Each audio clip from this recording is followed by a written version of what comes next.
इन election के ताल्लुक से रियासत बिहार के बारे में बड़ी खबर आई है। Chief election commission Sunil Arora ने ऐलान किया है कि बिहार में पहले दौर की वोटिंग 28 अक्टूबर को होगी और दूसरे दौर की वोटिंग 3 नवंबर को, जबकि तीसरे दौर की वोटिंग 7 नवंबर को होगी। इसके नतीजे 10 नवंबर को सामने आएंगे। पहले दौर में अगर देखा जाए तो 71 सीटों पर चुनाव होगा और इसमें 31,000 पोलिंग स्टेशन होंगे।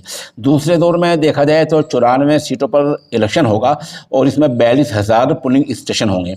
तीसरा दौर को हम देखते हैं तो 78 सीटों पर चुनाव होगा और इसमें 33,000.5 पोलिंग स्टेशन होंगे। कोरोना की वजह से छोटी छोटी रैली हो पाएंगी और इनकी इजाज़त भी जगह और सबूत डीएम साहिबान तय करेंगे। जो लोग कोरोना से मुतासिर हैं और कोरोना से जो लोग बीमार हैं उनके लिए वोटिंग का इंतज़ाम अलग से किया जाएगा। इस मामले को लेकर कुछ लोग सुप्रीम कोर्ट गए थे, लेकिन सुप्रीम कोर्ट ने हस्तक्षेप से मुदाखल से इनकार कर दिया है और कहा कि चुनाव कमीशन, इलेक्शन कमीशन इसमें फैसला ले सकते हैं।